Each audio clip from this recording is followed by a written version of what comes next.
kuidas strateegiline planeerimine käib, et kus see algab ja kus see lõpeb selles mõttes või kes selle sinna kaasatud on? Eks see on esiteks keeruline küsimus ja keeruline vastata, aga strateegilise planeerimise suhtes vähemalt senisele kogemusele tuginedes ja Nordecon kontsernina on tegelikult väga kiiresti arenenud ja muutunud viimase siin 4-5 aasta jooksul, siis me vähemalt ideeliselt oleme püüdnud seda strateegilist planeerimist ikkagi läbi viia sellisel moel, et kõigepealt ei hakkaks see planeerimine, kuigi strateegia peaks tulema ju ülevalt poolt, siis sisendid selliste strateegiliste planeerimiste põhimõtete jaoks on pigem püütud altpoolt kokku korjata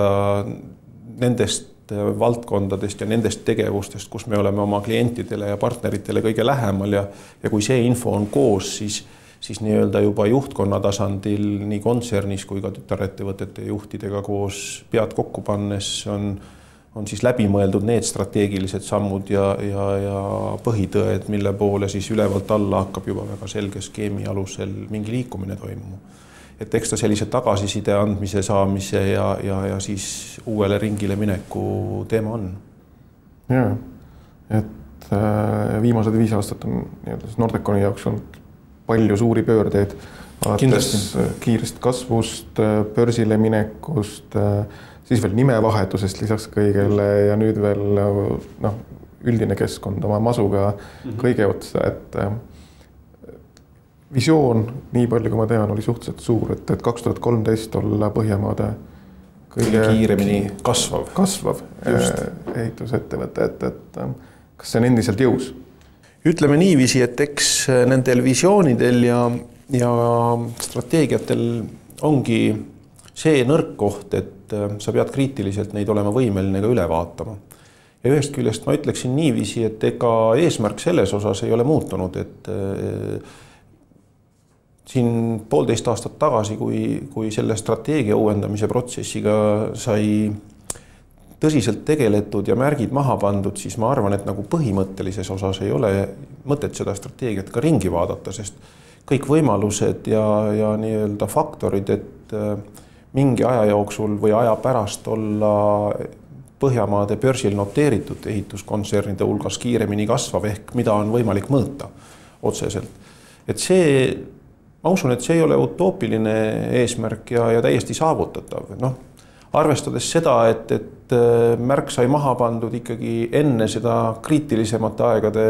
saabumist, mis tõesti väga kiiresti on toimunud muutused ehitusturul, et see on just 2013, siis tõenäoliselt lähema aasta-paari jooksul me peame siin oma võimalused ja šansid seda eesmärki täita ka korra kriitiliselt läbi vaatama ja otsustama, et kas see on 2013 või on see näiteks 2014 mingi muu ajahorisont. Et selles ma nagu ei kahtle, et eesmärk kui selline olla kiiremini kasvav, see potentsiaal on ettevõttes olemas. Küsimus on täna natuke selles, kuidas üldine keskkond seda eesmärki siis aitab saavutada või aeglustab neid samme, mis omal ajal sai ette võetud. Aga vähemalt seni ma arvan, et me oleme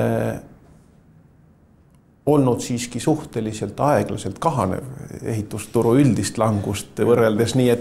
et eesmärgi mõistes kindlasti on ka see, et mis on kõige kiiremini kasvav, et kui kõik kukuvad näiteks, siis üks kriteerium on hoopis kahanemise aeglus, mitte kasvukiirus, nii et selles osas kindlasti on koht, kus tuleb revideerida natukene seda strateegia sammustikku ja neid mõtteid, mis me siin 1,5 aastat tagasi paika panime ja eks me seda ka aasta jooksul oleme teinud. Aga ma arvan, et eesmärgi kui sellise suhtes täiesti vettpidav ja saavutatav asi.